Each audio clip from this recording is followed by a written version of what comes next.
Kevin. I understand Kevin's tied up. He's coming. He's coming, that's what I was gonna say. All right. We have guests present of Greg Whitback, Pat Breslin, and Debbie Leahy. Do any of our guests have things that they would like to present to the board? You have 5 minutes to speak, or are you just here to observe? Greg? I just want to say that the board does a good job. It's a lot of work. And your communications that you've been sending out the last month or so are a little bit longer, which are good, and people really like that. So it's a good PR. Thank you. Pat? Just observing. Thank you. And Debbie, you were, oh, Debbie left? Yes, she was. Okay. She left. All right. Then I would turn everyone's attention to the consent agenda and ask for a motion to approve. Second? All in favor? Any opposed? We have a late arrivee, Mr. Whitbeck. Do you have anything to present, or are you just here to observe? Just make a comment, ask a question, that's all. Okay, then we've already gone through that portion, but you're welcome to Thanks take so 5 much. minutes to speak. That I'm is, just concerned about, I know this has probably been brought up a lot of times, but I was at a neighborhood function and some other things. I get asked to represent these people in our Franklin Creek neighborhood, but we're really concerned about the deer population. And there's no straight answer that they gave me or some other people what's really happening, so I'm just here to find out. I personally, in the past year, have lost $2,000 or $3,000 worth of an orchard and other plantings. Very destructive. I also have hit 2 deer. One was $10,000 worth of damage, and went off the road with my granddaughter. Could have been fatal. I hit another deer, crossed in front of me, up at Donegal. I know this is happening a lot. I just think it has to be reduced. But my wife's feeling is that the deer were here before we were, and she's a little bit of a naturalist and things like that. And so we overpopulated this, or whatever is happening with the island over the years, and we owe it to the deer to do something right, not just to, I don't know what it is. 20 years ago they were shooting them, and I was cutting off the tails to make flies out of them at the firefighter behind the fire station over Station 5, and I don't know what's been happening, but I think Grand Harbor and other things have forced it down into our neighborhood drastically. Behind our house we had a birthing area 20 years ago when I bought it. It was just an investment house at the time, but massive amount of deer still come back there because they keep coming back, to that. And I know I lived in another island, and what they did, they injected the deers with darts, and basically what it was is neutralized them, basically made them sterile, maybe the males. So we which couldn't is really- illegal in Georgia, but Yeah, so all that kind of stuff, I just need to know what you're doing. You take the message back to my neighborhood. they clearly have hired an additional, if you read the weekly notes and news, they've hired additional naturalists or USDA personnel to cull the deer. They have ramped it up, the numbers are published monthly, and it is an effort that is taking concerted focus by the board, and also we are collaborating with other entities to maximize cooperation in that regard. So we are working on it. That's it. Normally, we don't say anything in response to people's comments, so I'm just giving you some additional information that is publicly available right now, but we clearly understand it's an issue, but thank you. Okay, thanks. All right, we approved the consent agenda, took a little detour. Mark? Okay. Good evening, everyone. A fairly short report All good news Good. as far as I'm concerned. Club board had a meeting last Friday. And the highlights, which will be going out shortly to the membership, the financial highlights are on all fronts. We're performing at an all-time high. The membership is at 3,441 memberships. We netted 11 new memberships in October. It's attributed to getting ahead of the initiation fee increase that will go into effect November 1st. The major capital projects, I've heard from many of you here, the Oak Ridge, they've played the Oak Ridge reopened golf course, good reviews, very, very good reviews. We have a lot of folks have noticed the Landings logo T markers. If you haven't seen them, we really are proud of those. Really a great branding opportunity. And you can actually, if you're not colorblind, you can see where the T markers are. So that's some of our courses, it was not so easy.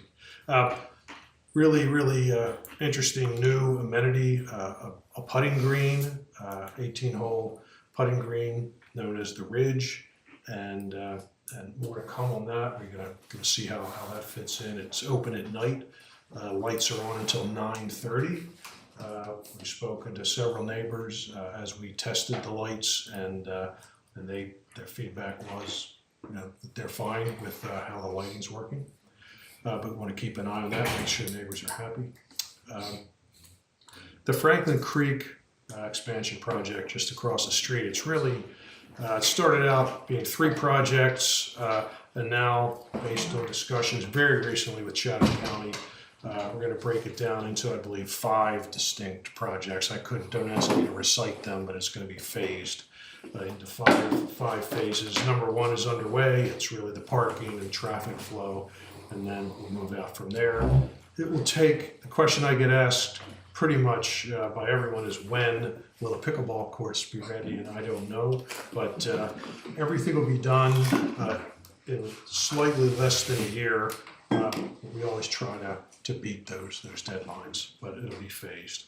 And so the one ask I would have is, if you're going to that campus, if you can, take your golf cart. Parking was already difficult prior to this, but it's just going to become more difficult. Be careful. I heard the story about driving with the deer and everything. Be careful in that area. There's a lot of traffic. So it's going to be disruptive for a while, but it will really be worth it in the long run. So it'll be a wow factor for your friends, for your family, for yourselves. Let's see. We made some small dollar but big impact changes at the Palmetto restaurant, formerly known as Southern Table, and added a lot of capacity. You might not know it walking in there, but we added 28 seats, different bar menu, and it seems to be working well. We've been having monthly meetings. Board members meet with small groups of members, and that continues to go well. And the feedback early in the year was, it was kind of tough to be in some of those conversations. People had their issues, but it's turned more into positive comments with, hey, could you fix this around the edges? So we call that Fix What We Have, and really focused on maintenance. And I'll close with 2 things here. We have elected 3 of our 4 officers for 2026. President will be Tony Marino, Vice President Molly Ergenbright, Treasurer Keith Krieger, and the 4th officer, the Secretary. We have not completed our elections yet, so one of those new board members will be given that position, so that we have a stair-stepped executive committee. And we have a November 18th town hall. We have a very interesting agenda. I haven't worked out all the details yet, but please put that in your calendar and come out with your questions. So I'll stop there, Patty. If anyone has any questions, I'll try to answer them. Any questions for Mark? Thanks, Mark. Okay. All right, moving on to new business. Carl? Yes, as we noted in our weekly report, we have completed alpha testing on our website and made some updates on that. We're gonna start rolling out beta testing. We still have some trickling in. We have about 60 residents who signed up to be website beta testers. So we're excited about that. What we want to do is do about 15 at a time. So when they identify issues, we can work through that and make adjustments so everybody's not seeing the same thing. So they can focus on what still might be outstanding on that. So more to come on that, but we're excited to be getting to that point. We had our second senior staff drop in last week, had another good turnout. We'll write up a report for the community on that. It's interesting, the one we had from the previous month, going along with what Mark said, it's a small ticket item for us. We upgraded the furniture at the Tiki Bar and on the porch at Landings Harbor with Polywood.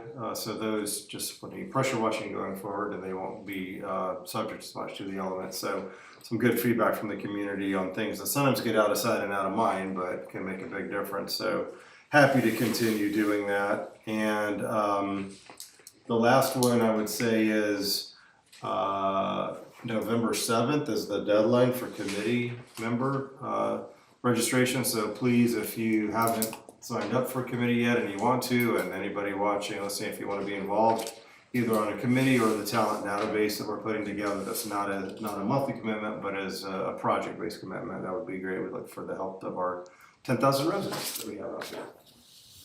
I think that's it, unless I have any questions from anybody. Okay, Jessica with the financial reports.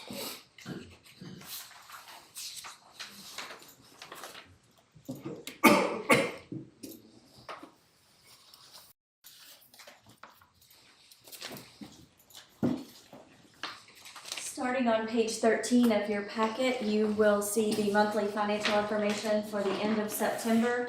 Total cash equaled $6 million. Our investments equaled $9.68 million. Total interest earned between our capital and operating accounts in September equaled $150,959. This included $84,478 from the Internal Revenue Service, from the interest that had been accruing on the employee retention tax credit that was owed to us since the first quarter of 2021. Total operating revenue equaled $9.9 million, which is $563,000 better than our budget. Total operating expenses equaled $9.6 million, which is $348,000 more than our budget, which brought to a net revenue over expense before depreciation of $244,000. Which is $215,000 better than our budget.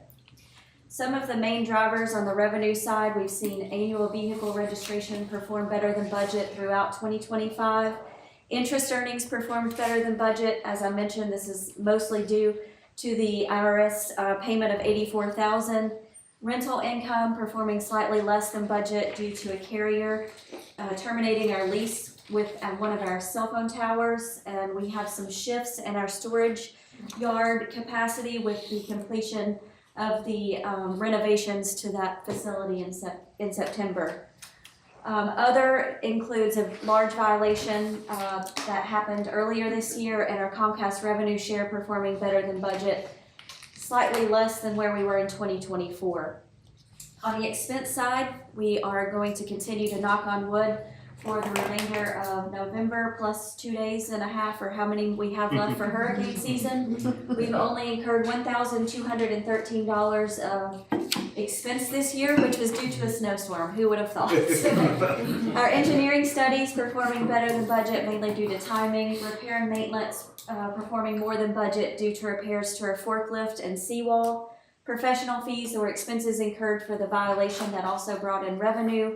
And staffing expenses more than budget. I want to mention our public works and security departments are both budgeted at 90%, and those are the main drivers of that more than budget we've seen so far. $3.3 million of capital reserve expenditures for 2025 out of the $5.8 million budget.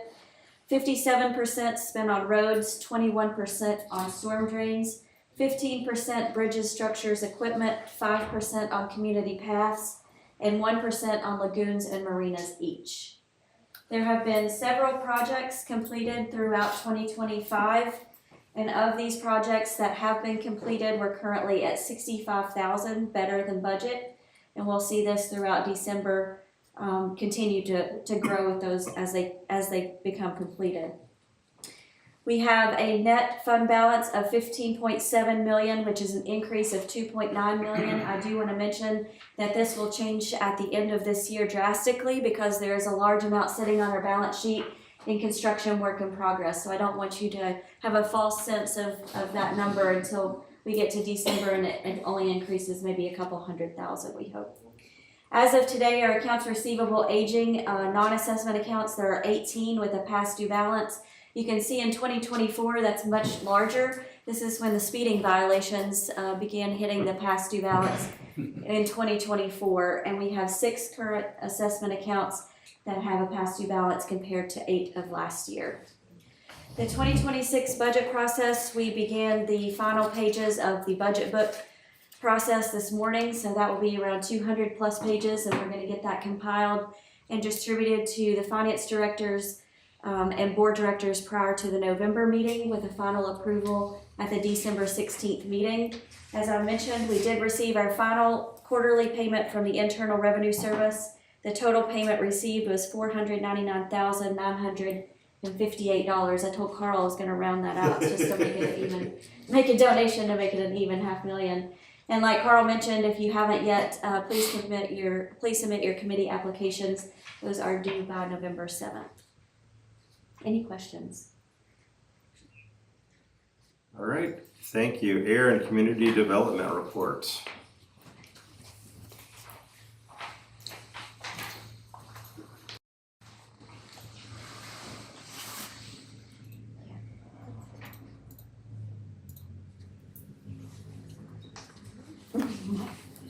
All right. Well, I am happy to be here today to present to you the September community development activities. Here we go. Start off with our permits issued by month. We are actually down by just a touch, 121 versus 128 in 2024. However, overall, we're performing much higher than expected and higher than previous years. In terms of ARC applications, we had 42 versus 38 the same time last year. We're seeing that trend continue as well, where we're seeing many more applications before ARC than we've seen in previous years. Our summary of construction activities, we had no new homes completed, leaving 8 year to date, although we do have some that will be completing in the month of October. We had 1 new home break ground, so we have a total of 17 active construction sites currently. 3 major improvements were permitted, 83 minor improvements. Then we had 26 dumpsters, pods, and porta-johns, and those are associated with interior work, and 7 permit extension requests. We love seeing that number go down because it means that those projects are really following through with the timelines that are established, and we're seeing them finish out typical timelines. So in terms of trends, back in February, we took a look at generators because we were seeing so many of them on our ARC applications, and we made an estimate of where we thought we would be by the end of the year based on what we were seeing come through. So as you can see, there's a really big rise. We projected that by the end of 2025, we'd have 104 generators installed. Well, we have 101, and we have more that have been approved that have yet to be installed. So that's permits issued and installed.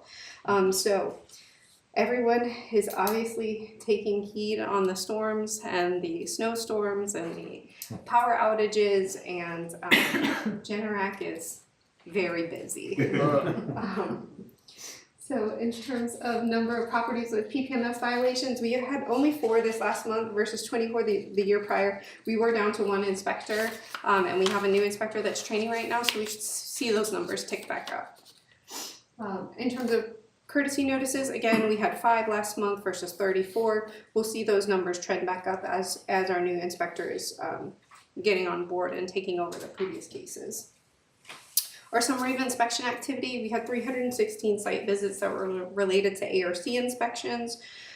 We had 609 proactive PPMS inspections, 91 follow-ups, which are properties that were previously in violation, just following up on those active cases.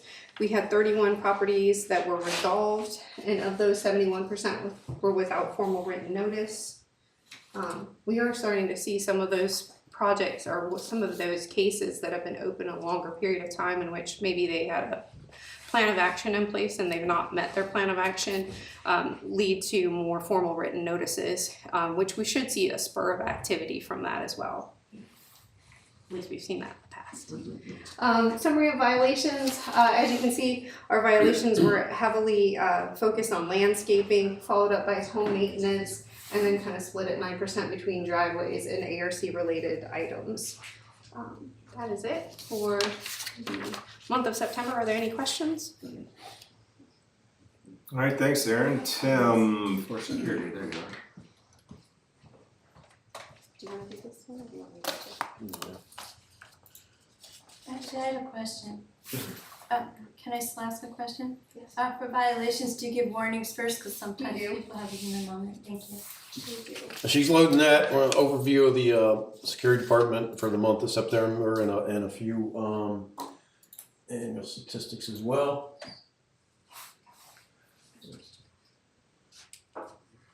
All right, for the month of September, again, Part 1 crimes down from 2 to 1, burglaries and thefts up from 2 to 3, vandalism 0, and we flatlined on the trespass, which is a good thing. The Part 1 crime that was reported was a burglary or a theft from construction site. The suspect is known and is a resident. The 2 thefts that were reported to us but not CCPD was 1 boat trailer and a set of golf cart keys that was believed to be taken out of a golf cart. Golf cart statistics, the 3 for the month were 2 no cart zone violations and 1 unregistered cart. September Guardian Pro, still see significant numbers, more than I would like. The 68 to 72 mile an hour person was a guest and they were driving privileges were suspended for 30 days and they have to be met at one of the gates and brought in by the sponsoring member. As you know, we started, once we got the Guardian Pro back, we did start placing it in the exact location that it was a year ago. Unfortunately, our week there, last year this time we saw 33 violations in a week period, and it was 45 this year. So went in the opposite direction of what we hoped it to be. But on the good news, the week after that, we put it over in Shellwind, and I believe, don't quote me on the figures, but I think Michael said the same week over there was 177 violations in that week. We got 1 more day left for that week to conclude, but I think we're at 102. So we saw a good decrease over there. Citations overview again, 2024, 37 citations issued. In 2025, there was 33. The fines were commensurate with that, 1950 in 2024 and 1800 in 2025. This was all the citations overview for the month of September. As you can see, unpaved service, that means, parking on grass or anything unpaved. That was a focus area of attention during the month of September with quite a few violations noted. The Appeals Committee heard 7 cases in September. All of them were upheld. 2 of them dealt with trash on common property. And then for board review, and I think the governance committee is going to be looking at that. Any questions? You might have some, just questions or uncertainty about, there was a robbery reported at the Wells Fargo on Skidaway Island. It was 1 of 3 in the Low Country. They were able to arrest the suspect. And one of the interesting things is that the flock camera was used to assist in that Whose flock camera? Not ours. We haven't got it, right? Chatham County. Ours haven't been installed yet, but They flock cameras, it says. so. And interestingly enough, just off and again, just reading online, the person that was arrested in 2016 in Florida for a similar bank robbery. So doesn't say if he was convicted or not, but interesting. Any All other- right, Tim, community. I have a question, Oh, sorry, Tim. go ahead. Tim, I have a question. Yes. So when a bank is robbed, isn't there an emergency button that immediately kicks in and goes to the police? Different banks have different things, but typically, yeah, they do have duress buttons. Because, I mean, if you're going to rob a bank, don't rob a bank on an island. If you can. Well, he made it all the way up to pool. Voice of experience for you. No, I mean, I am curious as to why it took all of an hour and 20 minutes. Doesn't take but a couple minutes to do it, and then by the time police get dispatched and on their way out here, They would be coming at once. I mean, How's that working? a police station, they would be coming at once. They wouldn't know who they're going for. it takes time to gather all that. They were probably at the bank a lot quicker. Anyway, thank you. All right, Tim, Community Path Task Force recommendations, and we did have the handout. Okay, any questions on that? So, the Community Path Task Force recommendations as it pertains to rules and enforcement. We discussed this in the board workshop last week. And staff recommendations for each one of the very, very good and well thought out recommendations by the Community Path Task Force. Obviously, registration is going to be a focus on in re-registration in 2026. Pilot program for rear-facing carts, and there was a whole list of other items in there. Does anybody have any questions, concerns, or any feedback on that? No questions or concerns, Tim. I just wanted to say that the handed out today was a single page summary of those recommendations so that when we have a motion to approve them, you know what we're approving. And what we're asking for approval of is the far right-hand column so that some of them are action items, some of them are studies, some of them are other longer-term actions. So we would be voting to approve the far right-hand column, the status and notes. What was in the original board packet was a little confusing what we would be acting on. So just want you to know that we're going to seek a motion to approve the right-hand column of the single-page handout for today's meeting. So moved. Second. Second. Any further questions or discussions? All in favor? Aye. Any opposed?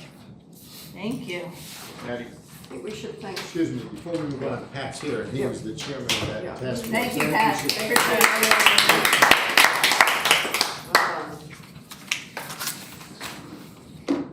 All right, are we on to committee Yes. reports? Rosemary, finance, Nothing. nothing?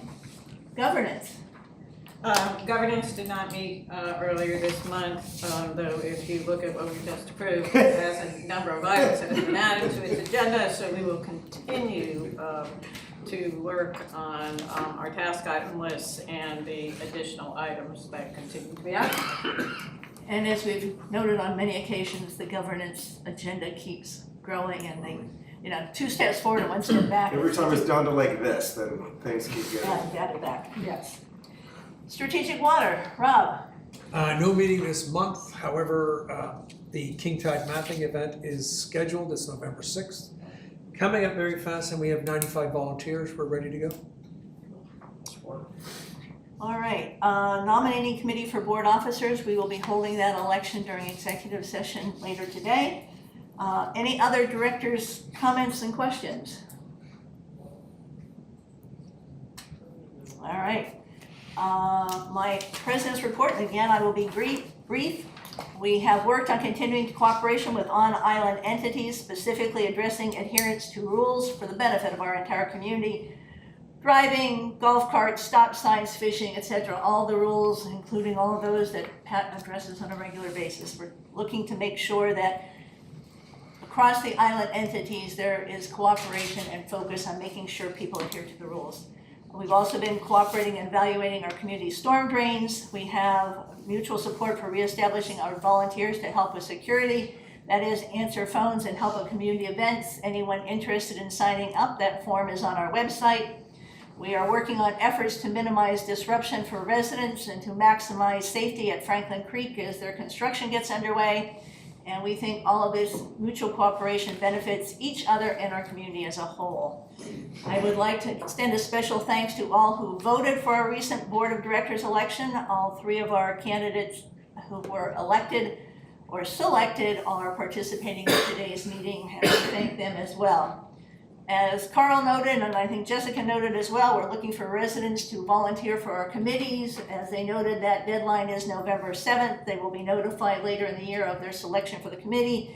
And also Carl noted the talent pool. So if you are not available for a larger commitment and you have talent that I'm sure we can use, please sign up for the talent pool. A huge thank you, as Rob noted, to those 95 people who signed up to participate and Catch the King program on November 5th and 6th. We did, and he's now left, but we did remove 169 deer through September as indicated in the board report. It is in that report on a monthly basis, so if you're looking for the number of deer that have been removed, it is reflected in that. That's 169 through September, and essentially before we added our additional person, and also before the prohibition on removing females was removed by Georgia law. We do ask that everybody please bear with us as we work to improve gate access reliability. We are focusing on hardware and software and minimizing the impact of things such as lightning strikes.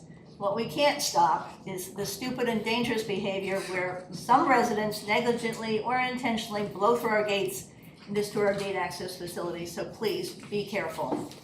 And at today's TLA board drop-in, we had 7 attendees. I think we had a productive discussion and follow-up. There will be a summary of that circulated to the staff. And the next one of our board drop-ins is on November 18th at 1 o'clock. It's a different time, November 18th at 1 o'clock. Anything anybody else has? All right. Do you have an idea of how many people have signed up to volunteer for the gates as security? Oh, Tim? Yeah, it's been slower, so thank you for that plug, than I would originally thought, anticipated. We had just over a dozen. So we need about 35, hopefully. Is that what we had? For people who don't know, we had this before COVID, and it was very, very effective. And it's not they're out there, you know, going up and down the streets acting as true security, but they are helping the security staff answer phone calls, work special events, that kind of thing. Yeah, and previously we had between 45 to 60 volunteers, so it was very robust. It was a very good run outfit. So again, if you know of anybody that's interested, please have them volunteer for it. So Patty, have we increased or dropped in? Monthly, yes. Okay. Yeah. I missed that somewhere, so I Yes, apologize. But not a problem. Do we have a list of people who volunteered before that we could Sure. write to and encourage them to come back? I think unfortunately the lady who was chair of it is no longer in the landings. But she is, and she wants to volunteer. She just doesn't Doesn't want want to to run, okay, understand, understand. Happy to be an Indian and not a chief. All right, see, I need a motion to adjourn to executive session, since I regularly forget that. May I have a motion? Second. All in favor? Any opposed? All right, we're adjourned to executive session. Thank you all. Is there anyone working on that basis? Oh.